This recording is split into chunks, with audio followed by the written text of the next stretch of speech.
నీకు ఏది ఇస్తే నువ్వు మళ్ళీ తిరిగి భిక్షమెత్తవు, నీకు ఏది ఇస్తే నీ పిల్లల పిల్లల పిల్లల పిల్లల వారసులకు శాశ్వతంగా ఉండిపోతుందో దేవునికి ఖచ్చితంగా తెలుసు. హల్లెలూయా.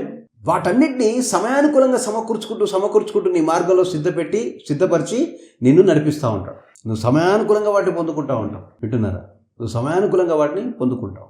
కానీ జ్ఞానం లేని వాళ్ళు ఏం చేస్తారంటే ఈ లోక సంబంధమైన ఫిలాసఫీస్, ఈ లోక సంబంధమైన థియాలజీస్, ఈ లోక సంబంధమైన నమ్మకాలు, పోకడలు, అవునా, ఈ లోక సంబంధమైన వేషాలు వేసి ఏం చేస్తారు?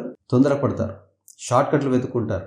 దేవుని సన్నిధిలో కనిపెట్టి, ప్రభువా మరి నాకు ఇది కావాలి, నాకు ఇది కావాలి, ఇది కావాలి, నా లిస్ట్ ఆఫ్ ఐటమ్స్ ఇవి, నాకు డబ్బు కావాలి, పెళ్ళి కావాలి, పిల్లలు కావాలి, ఇల్లు కావాలి, కారు కావాలి, లేకపోతే నాకు దాని పేరు నా పరిచర్య ఎదగాలి, నా పరిచర్య విస్తరించాలి, అవునా, నా తమ్ముడు ఇలా ఉన్నాడు, మా అక్క ఇలా ఉంది, అవునా, మా అమ్మకి ఇలా ఉంది, నా భార్యకు ఆరోగ్యం బాగాలేదు. ఇవన్నీ ఎప్పుడైతే నువ్వు దేవుని దగ్గర పెట్టుకుంటూ పోతూ ఉంటావో దేవుడు ఏం చేస్తూ ఉంటాడంటే నువ్వు ఆయనతో మెయింటైన్ చేస్తున్న వ్యక్తిగత రిలేషన్షిప్ మానకుండా ఆయన మీద ఆధారపడుతున్న నీ గుణాన్ని దేవుడు అతిగా ప్రేమిస్తాడు.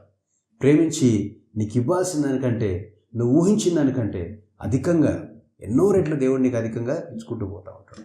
దేవుని మీద ఆధారపడ్డప్పుడు, దేవుని యొక్క టైమింగ్ మీద విశ్వాసం ఉంచి ముందుకెళ్ళినప్పుడు నీకు దొరికే మహద్భాగ్యం ఇదే. హల్లెలూయా. ఇదే యేసుప్రభుల వారిని చూస్తాం మనం. ఆ తర్వాత ఎప్పుడైతే సాతానుకు లోబడకుండా ఎదురు తిరిగాడో, ఆ తర్వాత ఏం జరిగింది? శిలువ మరణంలో ఇదే సాతాను యేసుప్రభుల వారి పాదాల కింద చితగొట్టబడ్డాడు, నలిగిపోయింది వాడి తల చితగొట్టబడ్డది. ఆ తర్వాత మీరు చూస్తున్నారుగా ఈరోజు కూడా లోకమంతా ఎవరి వైపు వెళ్తోంది? లోకమంతా ఎవరి స్వాధీనంలోకి వెళ్తోంది? లోకమంతా ఎవరిని మొక్కడానికి వెళ్తోంది? తమ పూర్ణ హృదయంతో, తమ పూర్ణ అంగీకారంతో, నిజంగా మారు మనసు పొంది యేసుప్రభుల వారిని అంగీకరించడానికి లోకము వెళ్తోంది. ఒకవేళ ఆ ఆఫరింగ్ కనుక యేసుప్రభుల వారు ఒప్పుకొని ఉంటే మనుషులు భయంతోనో భక్తితోనో ముందు యేసుప్రభును మొక్కి, యేసుప్రభు ఎవరి కాళ్ళైతే మొక్కాడో ఆ సాతాన్ని ఆ తర్వాత మొక్కేవాడు.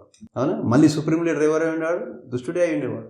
కానీ ఇప్పుడు చూడండి, దుష్టుడిని కాదనుకొని, సాతాన్ని కాదనుకొని, వాడి క్రియల్ని, వాడి బంధకాల్ని, వాడి థియాలజీస్ని అన్నింటి కాదనుకొని ఇష్టపూర్వకంగా, మనపూర్వకంగా ఇప్పుడు ఎవరు వచ్చి మొక్కుతున్నారు? మనుషులు యేసుక్రీస్తుని, యేసుప్రభుని అంగీకరిస్తున్నారు, ఆయన మొక్కుతున్నారు. జీవం గల తండ్రి తన విశ్వాసం కలిగి ఉన్న యేసు ప్రభువుకి ఇచ్చిన గొప్ప విజయం. ఇదే ప్రకారం దేవుడు నీకు ఇస్తాడు. Don't give in to any sin. ఏ పాపంలోకి, ఏ శోధనకి నువ్వు లోపడద్దు, దాన్ని నువ్వు జయించనివ్వద్దు.